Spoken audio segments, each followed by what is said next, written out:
1947 সালে এই বাংলাদেশ ভাগ হয়েছিল ধর্মের কারণে নয়, ভাষার কারণে। এই ভাষার কারণে যখন ভাগ হয়েছিল তখন মুক্তিযুদ্ধকে তৈরি করেছিল শেখ মুজিবুর রহমান। এই শেখ মুজিবুর রহমানের যখন মুক্তিযুদ্ধ তৈরি হয় তখন কিন্তু শুধুমাত্র মুসলিমরা বা হিন্দুরা এই ভাষা আন্দোলনের জন্য যারা মুক্তিবাহিনী হয়ে নেমেছিল তাদের ভিতরে অনেকেই আছে, এখনও জীবিত, এখনও অনেকেই আছে। একটা পরিসংখ্যানে বলছে 2,50,50 জন নাকি মুক্তিবাহিনী বাংলাদেশে এখনও আছে। তো সেরকমই একজন মুক্তিবাহিনী গত দুদিন আগে তাকে জুতোর মালা পরানো হয়েছে। তো সেরকম একজন মুক্তিবাহিনী যার নাম আব্দুল হাই কানু, তাকে গত দুদিন আগে জুতোর মালা পরানো হয়েছে। তিনি দাবি করছেন যে আমাকে যে জুতোর মালা পরানো হয়েছে, এই জুতোর মালা শুধু আমাকে নয়, 2,50,50 জনের গলাতে পরানো হয়েছে। এটা অবশ্যই যাদের বিবেক, ধর্ম, মানবতা, জ্ঞান শূন্য হয়ে গেছে তারাই এই কাজটা করতে পারে। আজকে যে বাংলাদেশের মানচিত্রটা বা বাংলাদেশের যে জাতীয় ফ্ল্যাগটা, মাঝখানে গোল, চারদিকে সবুজ, এই জাতীয় ফ্ল্যাগটা বা বাংলাদেশের ফ্ল্যাগটা একমাত্র তাদের কারণেই পাওয়া।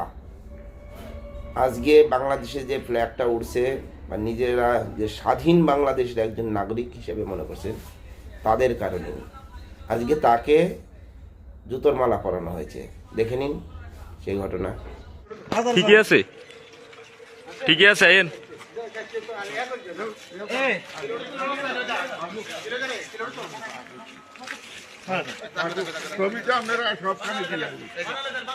পুরা গ্রামের মানুষের কাছে মাপ চাইতে নেবেন নি আপনি, একজন একজন। সারা বাংলাদেশের মুক্তিযোদ্ধাদের গলায় যারা জুতার মালা দিছে, আমার গলায় দেওয়া মানে সারা বাংলাদেশের মুক্তিযোদ্ধাদের গলায় 2,50,50 জন মুক্তিযোদ্ধার গলায় যারা ভাতা পায়, জুতার মালা দেন গলায়। মুক্তিযুদ্ধের আদর্শের জুতার মালা দিছে সারা বাংলাদেশের মুক্তিযোদ্ধাদের গায়ে, এই গলায় জুতার মালা দিয়েছে। আমি কোন দেশে আছি? আমি যে দেশের জন্য এক সাগর রাষ্ট্র রক্ত গেছে সেই বাংলাদেশে আছি, না পাকিস্তানে সে বর্বর বাহিনীর পাকিস্তানে আছি? আব্দুল হাই কানু মহাশয় বললেন, আমি কোন দেশে আছি? বাংলাদেশে আছি না সেই পাকিস্তানে বর্বর বাহিনীর মধ্যে আছি?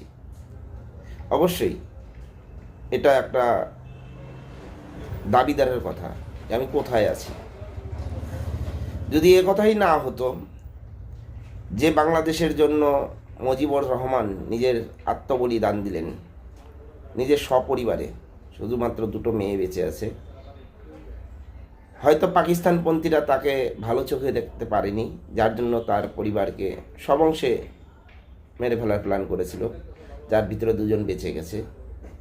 সেই পাকিস্তানপন্থীদের ভিতরেই আজকে জামাত শিবির যারা আছে তাদের ভিতরেই আপনি আছেন, এটুকু আপনাকে স্বীকার করে নিতে লাগবে। এবং যারা এই বাংলাদেশে যারা মুক্তিযোদ্ধা বা যারা বাংলাদেশের এই মুক্তির হয়ে কাজ করেছে, যারা লড়েছে, তারা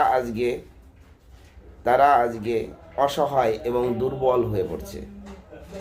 এই মুক্তিযুদ্ধতে হিন্দু মুসলিম সকলেই ছিল, সকলে মিলেই এই মুক্তিযোদ্ধায় লড়েছে। আজকে যারা মুক্তিযোদ্ধায় লড়েছে তাদের এই অবস্থা, যারা যে হিন্দুরা লড়েছে তাদেরকে বাংলা থেকে তাড়ানো হচ্ছে, এরকম নানান রকমের অত্যাচার, নিপীড়ন হচ্ছে। যাই হোক, আপনাদের কি মন্তব্য আপনারা জানাবেন।